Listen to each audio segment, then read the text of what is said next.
This afternoon on carbon nanotubes and graphene-based systems, and Jeff Blackburn will be giving us 2 lectures on this subject. Jeff got his undergraduate work in chemistry from Wake Forest, right, North Carolina, and a PhD here with Art Nozick in chemistry at the University of Colorado a long time ago. What, 9 years, something like that, a long time. And he's been working in this area since. He's at NREL now, and we look forward to hearing your lectures. Jeff? Okay, thanks.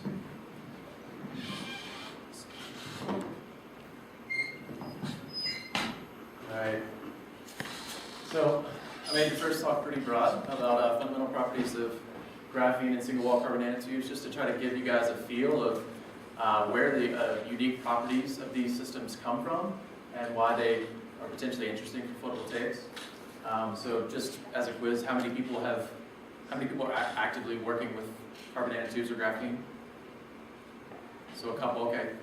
So that's good. So a lot of the broad stuff won't be a total review for everybody. So why are we interested in studying single-wall carbon nanotubes and graphene? First off, they're earth abundant. They're made from all carbon, which is great. If you're talking about abundance of elements, carbon is way up there on the top of the list of things that you definitely don't have to worry about. They're solution processable. You can make these things into inks. And what that is good for is essentially you can spray coat these types of solutions over large areas. You can do atmospheric pressure type depositions at room temperature. And so when you're starting to talk about making very large areas of solar cells, they're very good materials. They're also really stable under a variety of conditions. You can soak these things in really strong acids and really strong bases, and it doesn't kill them. You can also take them up to temperatures somewhere between about 400 and 600 degrees Celsius, depending on the particular material you have, in oxygen without destroying them. So if you're talking about making solar cells that are going to be in harsh environments, or doing photoelectrochemical cells where you might be in strong acids and bases under pretty harsh environments, all of these things make them pretty attractive candidates for these types of applications. They also have extremely high conductivity and tunable optical properties. We'll focus a lot on those 2 properties today. They're also compatible with a variety of other nanoscale materials like quantum dots, metal nanoparticles, and biological species like enzymes. So they're on a size scale where you can match them up with a lot of different types of nanomaterials to make interesting hybrid materials. You get unique nanoscale phenomena just like you do in some of these other systems like quantum dots. In carbon nanotubes, people have demonstrated multiple exciton generation. They're also just really interesting for physics. They're prototypical 1D and 2D quantized systems, so they represent a great area for just studying fundamental physics.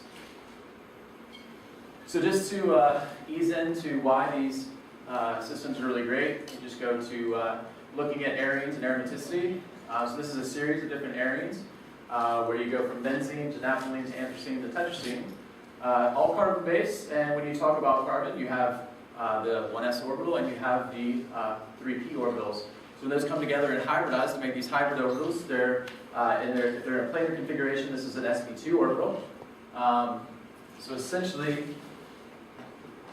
your sp2 hybridized, but you have that third p orbital, which is the pz orbital, if this is the xy plane, sticking up out of the plane.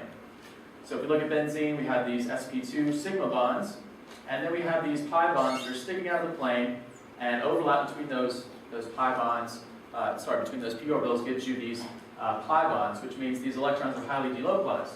That's why we always draw this nice dashed line around benzene and these different arenes. So just like quantum dots, you can think of these carbon-based systems in terms of simple type particle-in-a-box type equations where you're confining the electrons to a smaller region of space they typically like to occupy. So you can only have selected orbitals with selected energies. When you go through this series of from naphthalene to anthracene to tetracene, you can see that as you confine the electronic excitations to smaller and smaller boxes, you're essentially forcing these transitions to higher energies. These are pi to pi star transitions. So when we start talking about size quantization in these different carbon allotropes, going from graphene to fullerenes, we're increasing the size quantization. So in graphene, you have essentially quantization in 1 dimension.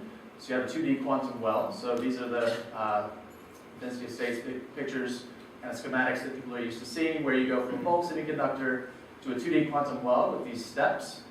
You go to nanotubes, you have a one-dimensional quantum wire. So you get these nice spikes in the density of states that tail off. These are called Van Hoek singularities. Then you go to a quantum wire, that should be a quantum dot. Didn't change the text on that one, but you go to fullerenes, you get a quantum dot, just like in a inorganic semiconductor quantum dots where you have spikes in the density of states.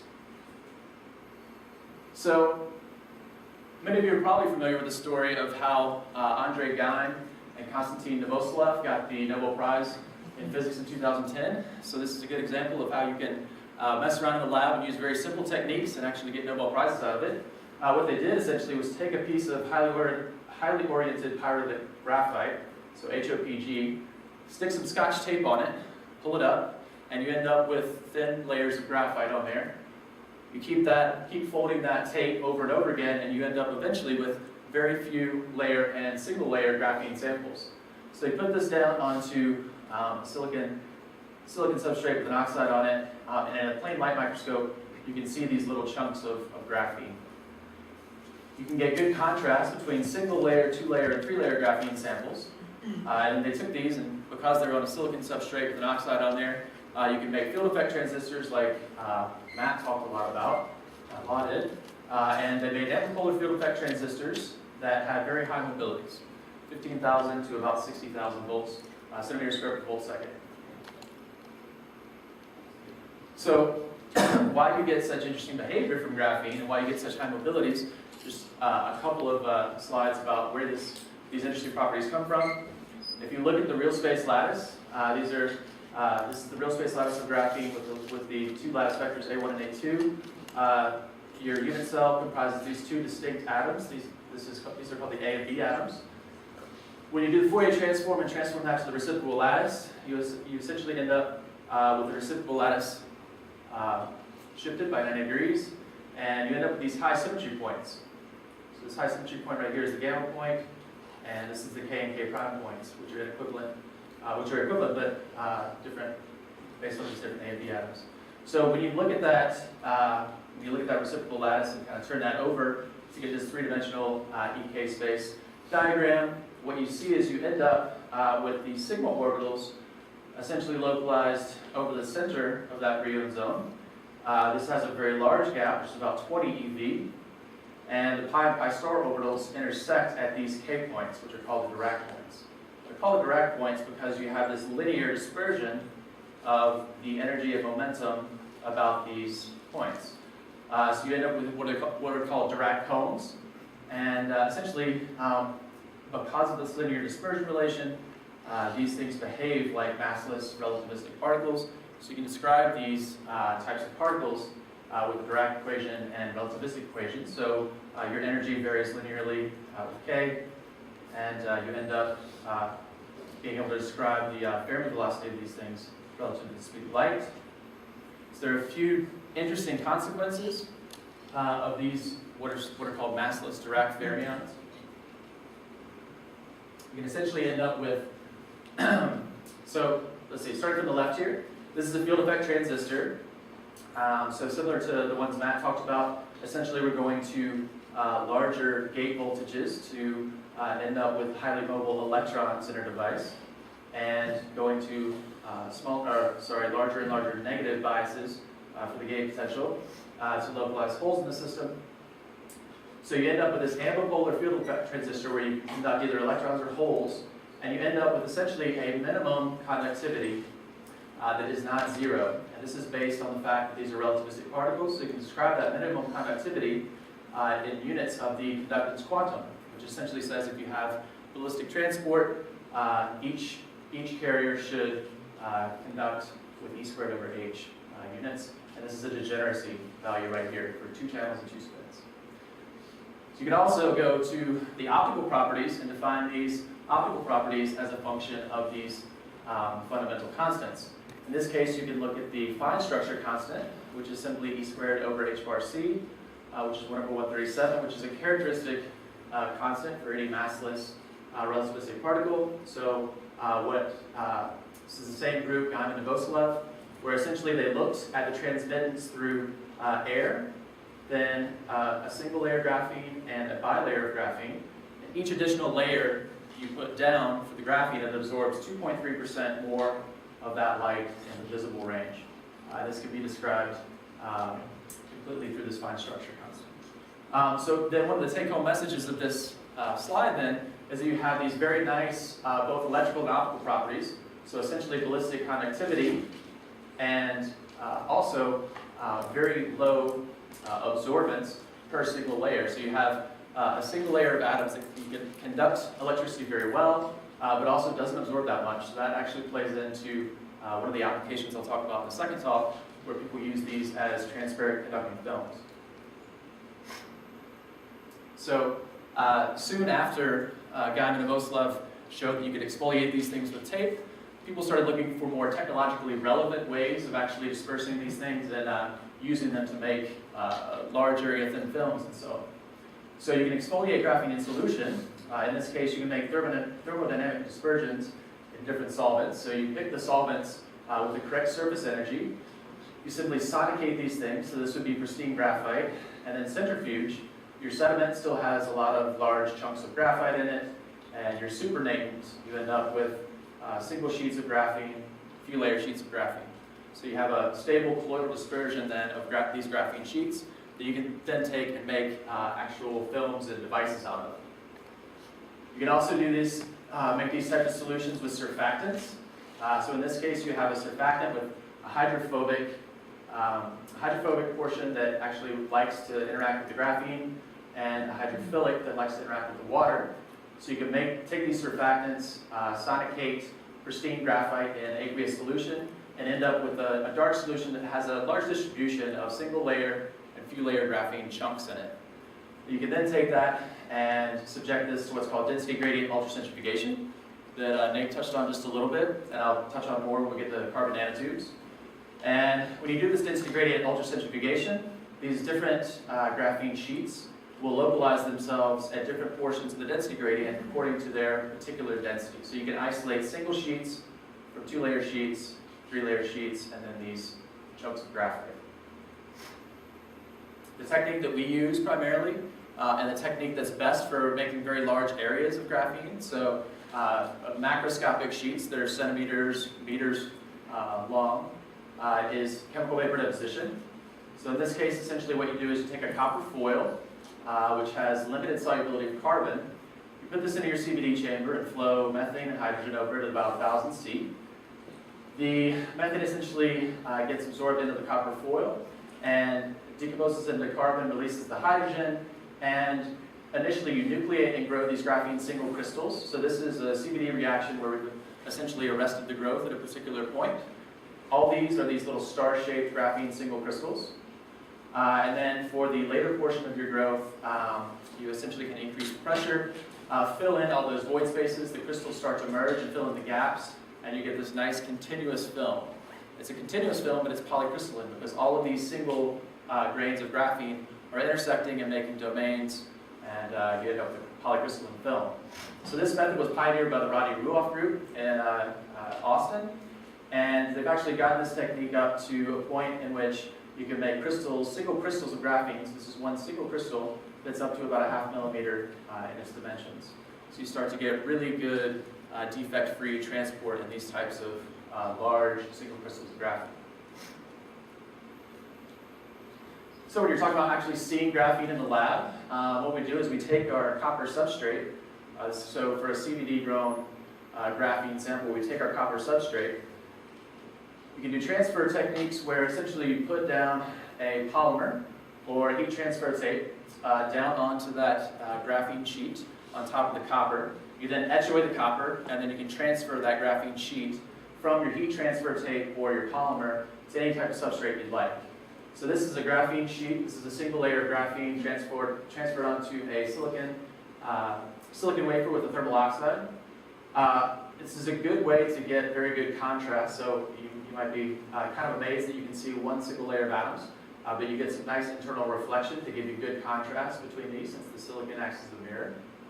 But you can also, just with the naked eye, see these things on glass as well, because it does absorb an appreciable amount of light. So these are single layer, this is a single layer of graphene transferred to quartz, 2 layers, 3 layers, and 4 layers. And when you take the transmittance of these, you do get 2.3% absorbance per layer. Another great way of seeing graphene is Raman mapping. So this is a very popular way of looking to see what you have down in your substrate. As I said, this interference effect gives you a very high signal, very good contrast of the graphene on silicon dioxide. The same internal reflection gives you a very strong signal in Raman, so you can get good Raman signals even for a single plane of atoms. And what you're seeing here is these kind of bright spots. This is the graphite peak, this is the G peak. What you're seeing in these bright spots is essentially a grain boundary. So this is a fully fused film where the graphene is now a polycrystalline film over large areas. You can visualize the graphene grains with Raman mapping, and you can also start to look at spatially varying parameters such as spatially varying defect density. So this is the defect peak in a pure graphene sheet. There is no defect peak. This is activated by anything that breaks the translational symmetry. And essentially what we're seeing here is that as we go from the center of this graphene grain out to the edges, the D peak varies spatially. So these are just some interesting things you can do with Raman mapping. So you should get very, very high mobilities for these graphene samples. We've touched on the fact that they're relativistic particles. They're supposed to have ballistic transport. But there's a problem. Graphene is 100% surface. It really differs from a bulk semiconductor or bulk metal where you can start to differentiate surface states from bulk states. And everything in graphene is a surface. So anything graphene touches, it interacts with. So the problem is you're transferring these graphene thin films to substrates that have lots of different impurities. So this is graphene transferred to an oxide surface. This is a scanning tunneling map, scanning tunneling spectroscopy map, where essentially you can look at these local variations in the potential around the film due to excess holes in this case, or excess electrons in this case. And what happens is you don't have a Fermi level right in the middle of this, at this Dirac point.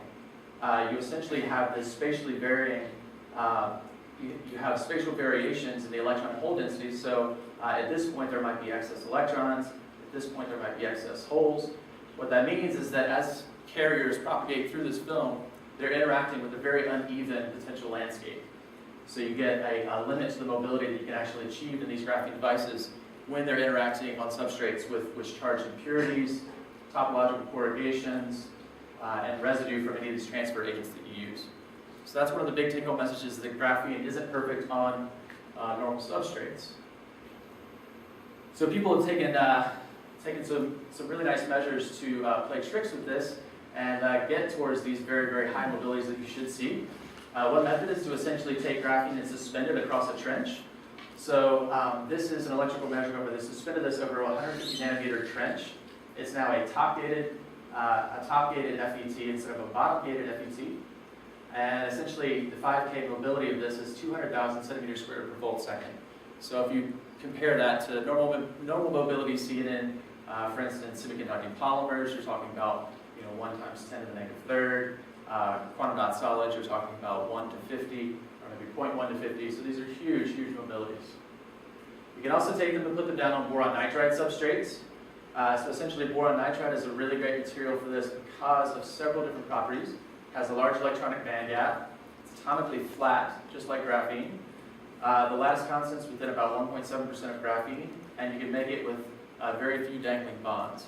So it's a nice substrate that actually matches the properties of graphene very well and doesn't introduce a lot of charged impurities that could scatter carriers. So with these types of films, if you make FETs on boron nitride, you can actually start to get to room temperature mobilities on the order of 40,000 to 200,000 centimeters squared per volt second. So this means the mean free path that essentially electrons are seeing before they interact with scattering centers is on the order of 1 to 3 microns, which is quite large. So graphene is a semi-metal and does not have a band gap on its own. So that poses a problem if you want to incorporate it into any kind of actual PV device where you want to use it for its optical properties.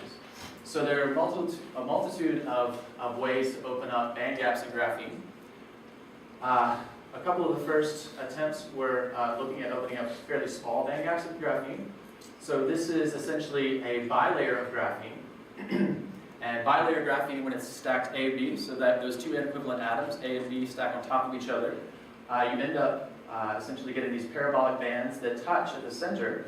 If you apply, essentially, if you gate this bilayer graphene, so you gate both the top layer in an FET and the bottom layer in an FET, you can open up this band gap between these two bands, and you end up with band gaps in the order of 100 MeV to about 250 MeV. You can also take graphene and make nanoribbons out of it. So it's essentially like making a carbon nanotube, except you have a flat graphene sheet and you're lithographically cutting it to make very small nanoribbons. So you have another dimension that you're quantizing. That width is now quantized. When you do this, when you vary that width from fairly large, 90 nanometers, down to something like 10 or 20 nanometers, again, you start to open up the band gap that goes to about 250, 300 MeV. So those aren't very useful routes for technological, like large area technological applications. They're great for transistors and doing logic applications, but if you're actually thinking about incorporating these things into PV devices, you might want to open up a larger band gap. So these are some recent results showing how you might do that. You can actually synthesize graphene quantum dots. So in this case, you're synthesizing very small chunks of graphene with sizes that are controlled by these different surfactants. In this case, you get down into visible, so this is 1, 2, and 3, varying from about 600 nanometers for that first hexatonic peak, down to about 500 nanometers for the smaller ones. You can then take that, just as a proof of concept, this is Liang-Shi Li's group out of Indiana. You can essentially, as a proof of concept, take this now and sensitize titanium dioxide. So you're making essentially a dye cell out of graphene quantum dots. You can get some nice characteristics for a cell, although the currents are very small. You can also take carbon fibers and chemically exfoliate graphene quantum dots from these carbon fibers. This is from Ajayan's group, and essentially, in this case, you oxidatively cut these and end up with small chunks, and Ajayan's group worked on the processes to essentially make fairly monodisperse sizes of these graphene quantum dots. And again, you can get into the visible range for both the absorbance and photoluminescence. So now moving on to nanotubes, that's a kind of a good segue into nanotubes because nanotubes were actually discovered a lot earlier, and they already had a lot of these properties that people are searching for in graphene. So they already had band gaps and very tunable optical properties. So when we talk about single wall carbon nanotubes, what we're doing with this little graphene sheet is we're folding it up into a tube, and that's really all there is to it. You take this 0, 0 vector here, 0, 0 point, and you have a roll-up vector that translates you over to some other point on this graphene lattice. You'll see that each one of these hexagons has a different set of indices. These are called chiral indices or NM indices. And so essentially the white hexagons are semiconducting carbon nanotubes, and I'll talk about where this arises from in a second. The green hexagons are metallic carbon nanotubes. So with these different roll-up vectors, you can end up with various diameters, 1.4, 1, 0.7, single-wall carbon nanotubes with very different electronic structures. So just by statistics, 1/3 of the nanotubes that you can make are metallic, and 2/3 of the tubes are semiconducting. So this is comparing the electronic structure of a semiconducting and metallic tube. These are these nice 2D quantized Van Hoff singularities that we talked about on one of the first slides, where you have these spikes in the density of states that tail off at higher energies. For a semiconducting tube, you have a true band gap, so you have no states in between this first Van Hoff singularity for the holes, or the HOMO, if you will, and the LUMO. And for a metallic tube, you still have these Van Hoff singularities, but you also have a non-zero density of states all the way in between those first two Van Hoff singularities. And carriers are present all the way up to this point right in the middle of the gap, Fermi level, and so those are essentially semi-metals just like graphene, but they also have these Van Hoff singularities that allow optical transitions. In EK space, the bands cross right here, right at the Dirac point, just like graphene, so a lot of the properties of metallic tubes are very similar to graphene. So just to show that higher carrier mobility isn't a property just of graphene, it persists when you roll these things up into carbon nanotubes. You can make these FETs out of single tubes, and a lot of the early measurements on single wall tubes were these single tube measurements and FET type measurements. You can get field effect mobilities in the range of 40,000 to 150,000 centimeters squared per volt second, actually for semiconducting tubes. So in this case, you're taking the semiconducting tube, going to large gate biases to inject electrons or holes into the Van Hoff singularities of that semiconducting tube. So both for metallic tubes and semiconducting tubes, you can get these very high mobilities. So essentially, you can turn the semiconducting tubes on to act like a degenerally doped semiconductor, which is essentially giving you metallic conductivity. So not only do the electronic properties vary just as a factor of having a semiconducting tube or a metallic tube, they also vary with diameter because of quantization. So this is a guitar plot, and all this really shows is essentially as you go down in tube diameter, you're going up in the energy of these transitions. So this is the first semiconducting transition, the second semiconducting transition, and the first metallic transition. So all these different points are actually different single wall carbon nanotubes on that graphene sheet. So different hexagons on that little graphene sheet that we showed a second ago. The nice thing about this is these optical transitions overlap fairly well with the solar spectrum. So this is going all the way from these large diameter nanotubes that are prepared by, I'll talk about the synthesis methods in just a second, but these are prepared by different methods, so laser vaporization, arc discharge, and CVD. You go to smaller and smaller diameters and start to overlap with more of the solar spectrum in the visible and near infrared. The problem is you also have diameter dependence for the homoluminal potential. So if you're thinking about matching these things up with other species, such as P3HT, you photoexcite an electron hole pair on P3HT, and you'd like to transfer that electron over to semiconducting carbon nanotubes. You can do that fairly well, but when you start to look at hole transfer, in some cases you form a type 2 band offset where the hole has a driving force for transfer from the nanotube to the P3HT. In the other cases, there's no driving force. So these homoluminal potentials are going to determine exactly how you can interface these things with other materials and get charge separation. Also, as Matt Law spoke about with quantum dot solids, when you start to make these things into large area thin films and you have different species in there, you can start to think about exciton sinks and charge carrier sinks, where if this exciton is traversing through the film and gets to this large diameter tube, it can just sit there and get stuck and not move anymore. So all of the pictures that I've shown you so far have been these single particle states, which just means that essentially we're neglecting any type of electron repulsion or electron hole attraction.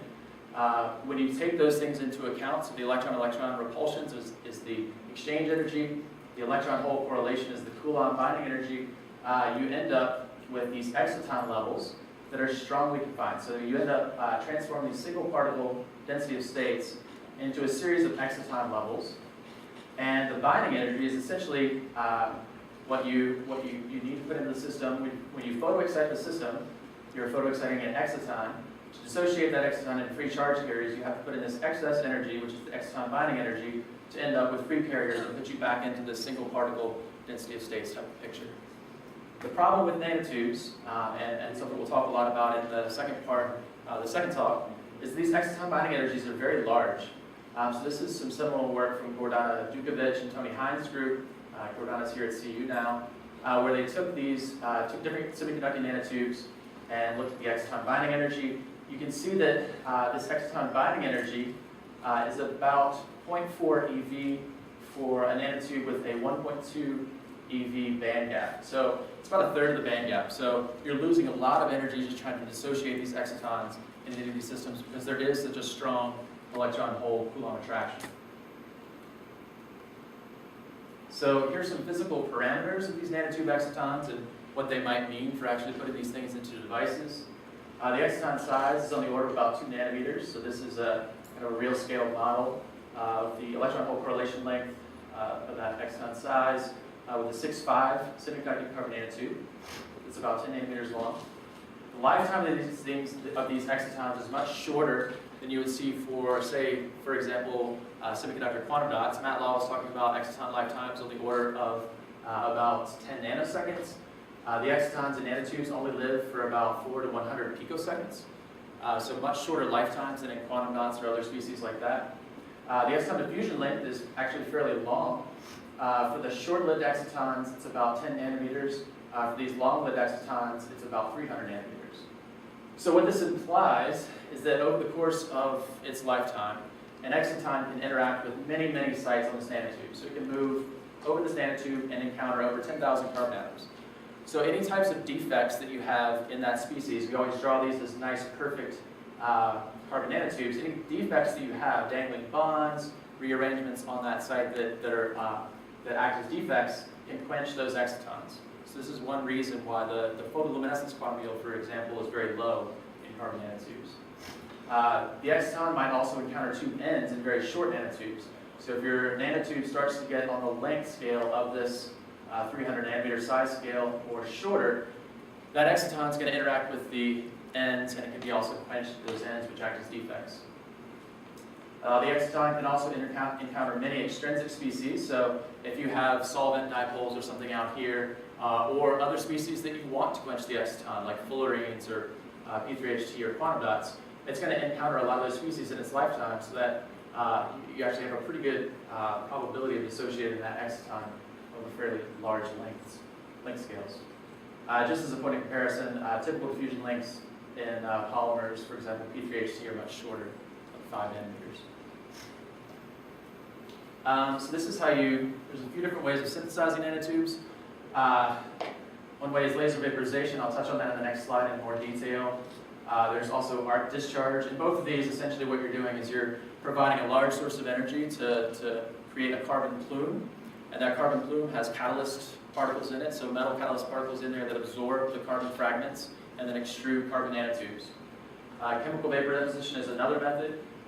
It's a little bit closer to equilibrium in that you have a catalyst mixture kind of on a fixed bed, like alumina or something like that, and your methane or your carbon dioxide is being absorbed in the catalyst and extruded as a carbon nanotube in that way. So just to go into a little bit of detail on the laser vaporization, because this produces the best tubes, and it's a fairly interesting type of synthesis, since it's probably a lot different than most people are used to in terms of synthesizing quantum dots or polymers or something like that. In this case, you have a a carbon target filled with cobalt and nickel catalyst particles. You take that and you hit it with a highly energetic laser. You eject this nice little plume. That plume is at a very high temperature, so it has lots of small carbon fragments, C1, C2, C3, and nickel and cobalt. You have a carrier gas that sweeps these things down your tube, and the temperature starts to lower a little bit. You start to get condensation of these nickel and cobalt clusters, shown here, and these clusters start to absorb these very small carbon moieties. As the temperature gets a little cooler, you get to the eutectic temperature where things start to solidify and actually form solid phase. At that point in time, the carbon becomes saturated in these cobalt nickel particles and starts to extrude from the particles as a carbon nanotube. So this is all pretty far from equilibrium, but you end up with these nice carbon nanotubes. As the temperature cools down further, you get more and more growth. These things can grow to hundreds of microns in length. So you end up with essentially a big mess like this. This is a bunch of entangled carbon nanotubes mixed with amorphous carbon and all these catalyst particles. So essentially what you do is you take this, and as I said, these things are very stable in pretty adverse environments. So you take this and reflux in nitric acid to remove these catalyst particles. You follow that with high temperature oxidative burns and get rid of the amorphous carbon, and you end up with this really nice picture over here where you see these beautiful lattice fringes of these different nanotubes. And what these lattice fringes are the lattice fringes of bundles. So these carbon nanotubes like to bundle together because of van der Waals forces, and that's a problem. You end up with these very large bundles. So to actually look at these things in solution, to look at the properties of individual tubes, you actually have to disperse these things. So the primary method is to sonicate nanotubes in water with surfactants. You can also do organic solvents with different organic polymers. So you sonicate these things, centrifuge at very high G values, over 100,000 G. This is a typical surfactant. This is sodium dodecyl sulfate. You end up with this nice ink of particles, so it's kind of a brownish green ink. If you disperse this onto a silicon substrate, you get these nice rods, pickup sticks. And if you go and do some statistics on this, if you get the AFM heights of these things, the distribution here is centered around 1.3 nanometers, which is about the width, the diameter of that nanotube. So this sonication and dispersion gives you highly individualized tubes. So you've gone from these large, bulky bundles to highly individualized tubes. The problem is that this sonication process also imparts a lot of energy into the system and shortens the nanotubes. So if you go from sonicating these things for about 10 minutes, you end up with about an average length of about 1.3 microns. 30 minutes, you're down to about 0.7 microns. 60 minutes, you're down to about 0.5 microns. So if you're trying to do anything where you keep the tubes long, which a lot of these applications are looking for, you really have to watch how long you sonicate these things for. So one of the earlier experiments that actually allowed people to look at some of the really nice fundamental optical properties of these things is photoluminescence excitation spectroscopy. So this requires individually dispersed semiconducting tubes, because the semiconducting tubes are the tubes that are going to luminesce, whereas the metallic tubes are actually, they don't have a true band gap, they don't show true emission. What they do is essentially quench the emission from semiconducting tubes. So if you have large bundles with metallic tubes in there, you're going to get no photoluminescence for the semiconductor tubes. So in this type of spectroscopy, essentially you have these, you have your ground state exciton, so your ground state, you photoexcite into the second exciton level, you get internal conversion down to this first exciton level, and then finally, from this first exciton level, you emit a photon. Now the nice, there you go. So the nice thing is that this essentially clears up a lot of confusion in these absorbance plots. So if you're looking at this absorbance, this is laser vaporization tubes. Essentially you have this kind of bumpy peak out here about 1600 nanometers, but it doesn't look like a lot of tubes. It kind of looks like maybe, I don't know, 3 tubes. That's because a lot of these tubes absorb right around the same energy. When you do photoluminescence excitation spectroscopy, you're essentially decoupling the excitation wavelength and the emission wavelength to get you a 3-dimensional or 2-dimensional map. So even for some of these species that have the first exciton transition at the exact same position, they have a different second exciton transition. So you get, from your 3D PLE map, you essentially get this nice mountain range, which allows you to see all these individual types of nanotubes. So all of these are individual species of semiconducting carbon nanotubes. But that also introduces one of the really big problems of carbon nanotubes for any types of device applications. They're very, very polydispersed. So this is another PLE map, but it's just flipped into a 2-dimensional map. So we're just looking at CVD grown tubes in this case that have a little bit different diameter distribution between 0.7 and 1.2. But each one of these nice little bright islands of luminescence represents a completely different single-wall carbon nanotube. If you look on this graphene map, essentially you can kind of draw a box around what each synthetic method gives you. These are laser vaporization tubes in blue. There's over 50 different types of single-wall carbon nanotubes that you get from that synthesis. Let's see, the orange is a commercial CVD prep. And the red is a commercial CVD prep that's gotten about the best monodispersity to date from just a synthesis. But even in that synthesis right there, there's over 20 different individual species of single-wall carbon nanotubes. So why do we care about this polydispersity? It can pose a really big problem if you're trying to incorporate these things into devices. Because say we're trying to make a nanotube fullerene device, which I'll talk about in the second talk. What we'd like to do is photoexcite the nanotube and then dissociate the exciton at this interface by transferring an electron from the nanotube to the fullerene.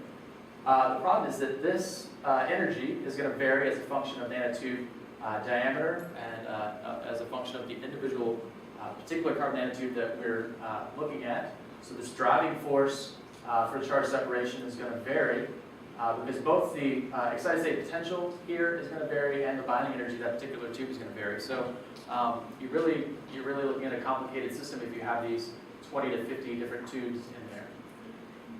Also, if you're trying to look at nanotubes as charge acceptors, so here we're interfacing nanotubes with P3HT, photoexcited to P3HT, and looking at electron transfer. The semiconducting tubes seem to be quite a nice system. You transfer the electron can relax down to the band edge of this semiconducting tube, and it has nowhere else to go. So you really end up with essentially open circuit voltage.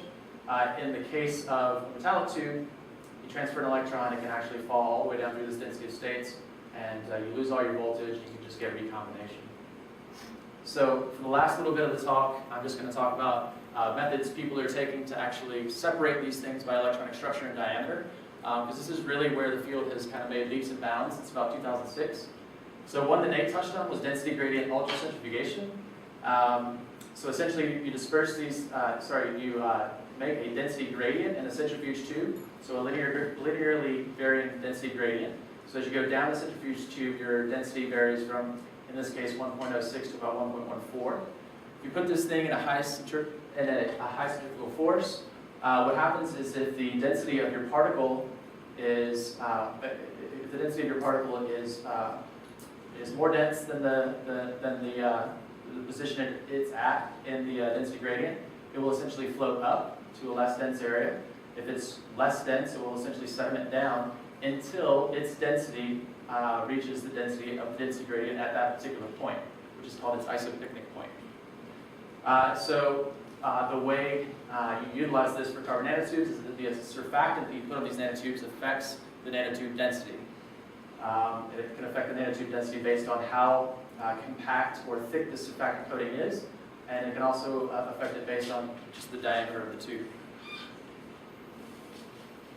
So here are some examples of density gradient ultracentrifugation. This is the first seminal paper from Mike Arnold's group.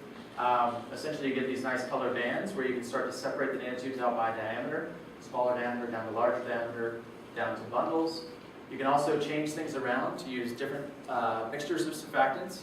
In this case, based on this particular co-surfactant mixture, metallic tubes end up being a lot more buoyant than semiconducting tubes, so you end up with this nice blue band at the top, which is enriched in metallic tubes. So this is the absorbance spectrum of that. This has only the, mainly the transitions from the first excitonic transition for the metals and the second, and you can make films or solutions that vary in electronic structure and content. You can play really nice tricks with these to do advanced sorting. If you take your density gradient and instead of just doing a linear gradient, you vary the density of that gradient in a range really close to the density of the tubes. So it's varying quite slowly over this range. You can get much finer differentiation of different diameters. So these are different semiconducting tubes, isolated semiconducting tubes. So instead of this big mishmash of many peaks overlapping, you start to get individual species. You can also separate different chiralities. So tubes can be right or left-handed depending on, they're essentially chiral tubes depending on the chiral index of the tube. You can get right-handed and left-handed. You can actually separate those in enantiomers if you set up your density gradient correctly. Getting close to the end of time, so I'll try to go quickly here. Another method is selective dispersion with polymers. These are some polyfluorine polymers that essentially if you choose the correct polyfluorine polymer and starting material, you can with one step isolate single chiralities of carbon nanotubes, or maybe 3 or 4 different chiralities of carbon nanotubes. So our mountain range has gone to one nice little peak. You can also do DNA separation. So this is a really nice one from Ming Zhang's group, where they take DNA, and the DNA has a helical pitch around the nanotube, and that barrel that you form around the nanotube is determined by how well the DNA can hydrogen bond with itself. And so you can take different DNA sequences that will form different barrels with different pitches, and you can actually disperse very well nice single chirality species over a pretty large range of diameters. This also works for metallic tubes. Essentially here we're showing individual metallic tubes. This is the 660, 77, and these are nice colored metallic carbon nanotube solutions. So what do we do with these great materials now that we separated them out? This just shows a few of the applications that we do at NREL. I'll talk about these applications in the next talk just because they have to do a little bit more with photovoltaics. You make transparent conducting films for photovoltaics. You can also make these hybrids with enzymes where you can do either dark or solar production of hydrogen. You can make PV active layers with nanotubes, either interfacing with polymers or with fullerenes. You can also use them for their electrical properties to make really nice anodes for applications like batteries. I think that's it. I think that's about my time, so I'll take any questions now.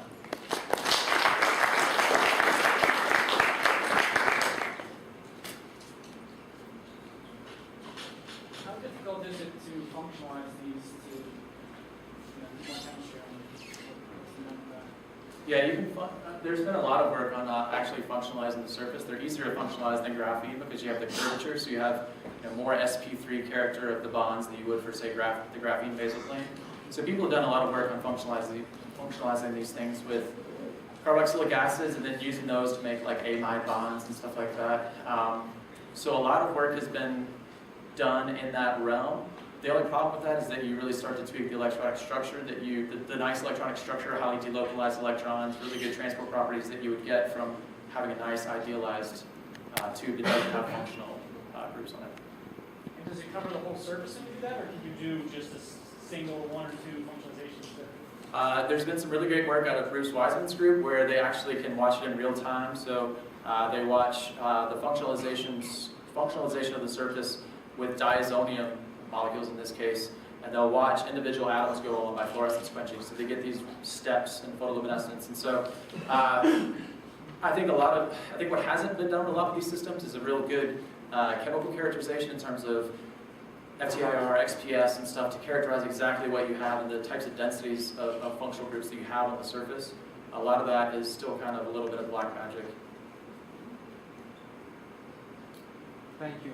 In the case of the separation, you showed that it's possible to separate them according to the diameter. I was wondering, is there any method to separate them according to the length? Yeah, you can definitely separate by length. So you can set up density gradient centrifugation to separate by length. We've done that. You can also do essentially chromatographic separations. So if you pick the correct gels to do essentially size exclusion chromatography, you can separate by length. And so you can really kind of take those theoretical numbers that talk about exciton diffusion lengths and test those parameters as a function of length. And people have observed pretty drastic quenching of luminescence as you get to these 300 nanometer, 200 nanometer, 100 nanometer length scales. So a lot of those properties have been done. Yeah. Thank you. On your graphene flakes, is the idea to make some sort of columnar array like a visconic fluid? How do you get transported between your little pieces, your little patches of graphene? I can picture them kind of lining up, maybe having something on the outside, like it's that makes a visconic fluid, makes them line up, and I don't know otherwise how to do it. Are you talking about getting just the in-plane transport? No, because once you make a very small piece, the in-plane transport doesn't really matter. At least that's how I see it. It's more the hopping. Now it's the same problem you have with quantum dots, right? Well, yeah, for these, so it all depends on which system you're talking about. If you're talking about exfoliated graphene and then spraying down large areas of this thing, then you have lots of little individual sheets that essentially have fairly poor van der Waals contact with each other, and yeah, there are significant barriers for that. But when you're talking about like a CVD grown graphene, these things grow from single crystals and then merge together with each other at the boundary. I was talking about the former, where you actually picture like a little piece, like a extended arene structure, right? Where you now have the problem of getting transport from one to the other. And Yeah. That's a huge problem, and I've talked a little bit with Lane Shealy about how they're thinking about doing this, and they've had some pretty big problems with this, and that's one of the reasons that for their proof of concept they simply did a dye-sensitized solar cell, where essentially you have the graphene directly on the TiO2. You don't have to worry about transporting it between the different flakes. It just injects the electron right there. But yeah, doing long-range transport for these graphene quantum dots would be quite difficult. You'd end up with all the same problems that you would for quantum dots. But what if you put something on the outside that tended to align them so that you did take a picture, you know, a bunch of disks, and Sure. you know, and you made a column out of them, then you Sure. can imagine a transport up the column. Yeah, I could see that, but the out-of-plane conductivity within graphene is much, much lower than the in-plane conductivity, so then you're kind of stuck again with, you know, transporting in the wrong direction. So, yeah. The transmission of a single layer of graphene has this magic 2.3%. You wrote that down as pi times alpha. I've heard about this alpha being something called universal constancy. Can you explain why it's always 2.3%? That's horrible. If you can't, I've never met anyone who can. Yeah, no, I think it really, and I was studying this a lot, and to go to this talk is that, you know, you see these constants and then you don't really think about exactly where they come from, but I think Mark could explain it much better, but I think it essentially relates to the fact that you're dealing with a relativistic particle, then you use Faraday's-Golden rule to calculate the coupling constant for that particle, and when you go through that math, you end up with this nice little E squared over H bar C. I couldn't derive that on the blackboard right now myself, but yeah, I point to the paper of Gaiman and Vosilov, and it's a rock solid constant. It works really well, but deriving it right now is beyond me. And the other thing is these horribly named graphene quantum dots, which from things you show, they start to look like polydispersity, although of course the edge doesn't have hydrogen. So what is on the edge of something that small? That is a good question. I do not know how the edges of those are functionalized. There are a couple of pieces on those graphene flakes, like for the ones that Liang-Shi Li makes, where they're actually functionalized directly to the surfactant that they use. But the rest of the edges, I'm not sure. The ones where you're chemically exfoliating them, I imagine the edges, just like if you're making graphene oxide and doing reduced graphene, doing graphene oxide and then later reducing it. I imagine the edges are functionalized with lots of different oxygen functionalities because you're chemically exfoliating these things in acidic environments. And yeah, it's really not a perfect system at all. In that case, you have a lot of different functionalities on the surface that you have to deal with. And people have gone through a lot of different methods to chemically reduce those with stuff like hydrazine. But then you get into other chemical treatments that, yeah, it's a complicated system.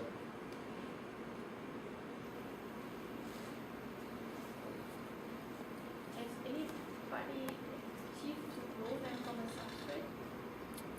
Grow the nanotubes from a substrate? Is that the question? Yeah. People have grown the nanotubes from a substrate. There's actually a fairly, I won't say large effort, but a few groups are trying to do these where they essentially start with very monodispersed. So the CVD, so first off, I guess the CVD process essentially does grow them from a substrate. You start off with, you try to have relatively monodispersed metal particles, metal catalyst particles like iron particles, and then grow the tube from that. And if you do those correctly, you end up with really nice forests of nanotubes. So they're sticking up vertically from the substrate. What's that? We want this the solar cell. We want this. Would you want those? In some configurations, I could see those working quite well, yeah. Yeah, because if you had this nice forest of nanotubes, you infiltrated that forest with another species like a semiconducting polymer. One of the big problems with some of these kind of in-plane films of carbon nanotubes is that you're dealing with lots and lots of junctions in between nanotubes. So that junction resistance is really the primary limiting factor of getting the really good connectivity. So if you had them in forests and you didn't have to go through a lot of junctions, you just interacted with the nanotube, the carrier went straight down, a single nanotube, maybe a couple, that's actually a pretty good